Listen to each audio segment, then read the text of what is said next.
Assalamualaikum. Jumpa lagi di channel YouTube Garuda Official. Sebelumnya seperti biasa, jangan lupa like, follow, komen, subscribe, and share ya.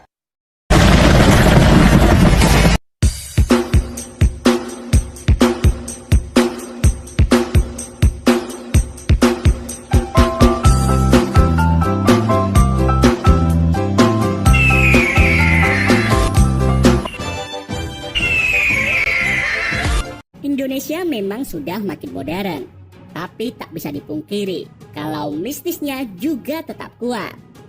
Percaya tidak percaya, masih banyak orang bergantung dengan ilmu magis untuk menyelesaikan urusan sehari-hari, seperti perihal pengobatan, minta rejeki, minta jodoh, bahkan sampai balas dendam. Ada banyak ilmu magis di Indonesia yang terkenal berbahaya. Bahkan dampaknya bisa sampai merenggut nyawa seseorang. Sungguh mengerikan. Walaupun banyak orang tidak percaya dengan hal ini karena tidak bisa dibuktikan melalui ilmu pengetahuan, nyatanya kerap terjadi kasus-kasus aneh. Contoh saja orang yang sakit dengan keadaan paku di dalam tubuhnya, muncul makhluk halus yang mengganggu, dan lain sebagainya. Kasus-kasus tersebutlah yang kemudian dikaitkan dengan penggunaan ilmu magis. Ilmu magis tentu bukan sesuatu yang asing bagi masyarakat Indonesia.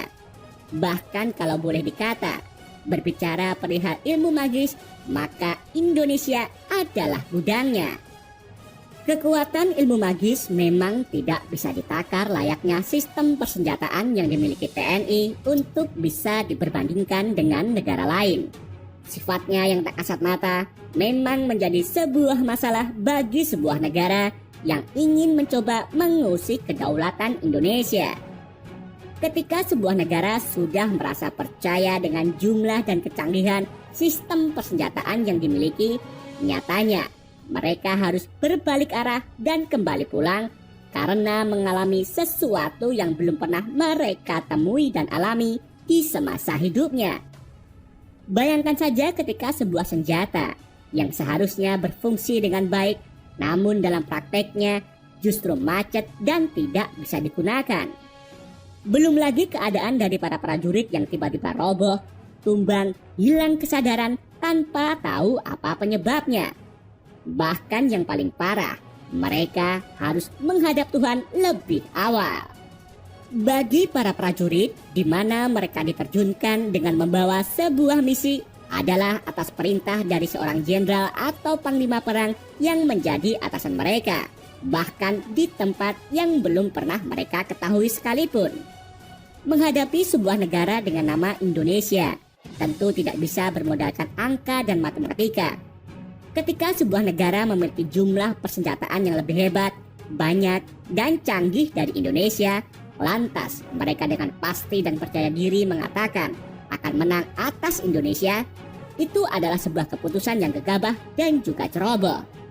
Mungkin hal tersebut bisa diterapkan dengan negara lain, tapi tidak dengan Indonesia, dengan segala misteri yang tak bisa diterjemahkan dengan nalar dan juga logika. Seorang jenderal perang pasti gemetar ketakutan ketika harus mendapati pasukannya terpukul mundur tanpa tahu siapa yang memukul mereka. Bagi masyarakat Indonesia dengan kekuatan magis, bertempur tidaklah harus turun di medan peperangan. Bertempur untuk memukul mundur pasukan lawan bisa mereka lakukan dari manapun mereka berada. Berjuang tanpa mengenal ruang menjadi salah satu kelebihan mereka. Ketika satu peluru dari sebuah senapan yang melesat hanya mampu menumbangkan satu orang, tapi tidak dengan para penguasa ilmu magis di Indonesia. Karena hanya dengan satu lafal mantra yang dibaca, mampu menumbangkan satu kompi pasukan dengan jumlah yang mencapai ratusan prajurit. Dan yang menjadikan ini semakin menjatuhkan mental adalah para prajurit yang diserang tidak tahu siapa yang menyerang dan dalam bentuk apa serangan itu. Tahu-tahu mereka jatuh dan tak berdaya. Apalah artinya sebuah senjata yang besar dan canggih ketika prajurit yang membawa dan mengoperasikannya lebih dahulu roboh tak berdaya tanpa sempat menggunakan senjata tersebut.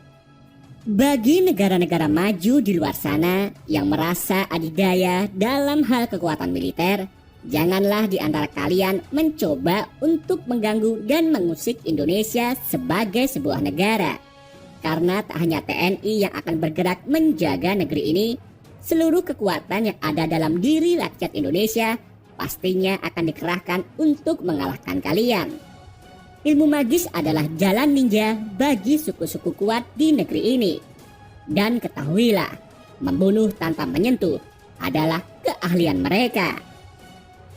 Ketika peringkat kekuatan militer sebuah negara diberikan, tentunya didasari atas beberapa penilaian. Di antaranya adalah seberapa banyak sebuah negara memiliki persenjataan yang modern dan berapa jumlah tentaranya.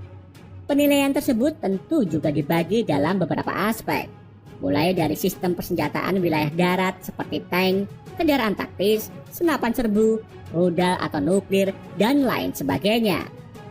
Berbicara soal alutsista yang dimiliki Indonesia, tentu masih jauh dari kata ideal bila dibandingkan dengan luas wilayah yang terdiri dari ribuan pulau. Dari apa yang sudah kita miliki sekarang, tentu akan menjadi sebuah masalah jika semua pulau yang ada membutuhkan sebuah perlindungan dan pengamanan di waktu yang bersamaan. Tentu ini akan sangat sulit. Namun bagi Indonesia sebagai bangsa yang besar, hal tersebut tak mengecilkan mental dan kepercayaan diri sebagai bangsa di antara negara-negara maju seperti Australia sebagai salah satu negara yang dekat dengan Indonesia.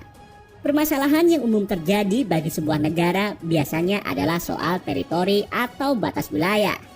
Semakin banyak berbatasan dengan negara lain, maka akan semakin banyak pula permasalahan tentang status batas wilayah.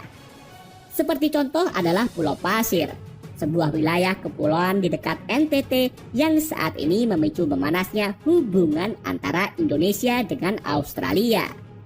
Bagi masyarakat Rotendao yang terletak di kepulauan paling selatan Indonesia dan berdekatan dengan Pulau Pasir, klaim kepemilikan Australia atas Pulau Pasir tentu adalah hal yang menyakitkan. Bagi masyarakat Rotendao, Pulau Pasir layaknya sudah menjadi bagian hidup mereka ketika para leluhur terdahulu diketahui telah hidup dan tinggal di Pulau Pasir. Bagi Indonesia, setiap jengkal wilayah yang dimiliki bangsa ini adalah mewakili seluruh wilayah Indonesia. Sekecil apapun dan sejauh apapun adalah sama berharganya. Begitu juga dengan saudara-saudara sebangsa setanah air yang hidup di antara Bentang Sabang hingga Merauke. Ketika satu merasa sakit karena disakiti, maka saudara yang lain juga akan merasakan hal yang sama. Melindungi dan menjaga kedaulatan negara adalah menjadi tanggung jawab bersama seluruh rakyat Indonesia. Membiarkan saudara sebangsa menderita dan teraniaya adalah bukan jati diri kami sebagai rakyat Indonesia. Dan kami pastikan, sebagai bangsa yang besar dan beradab, kami akan siap berjuang bersama demi keutuhan NKRI. Jayalah Indonesia, salam persatuan.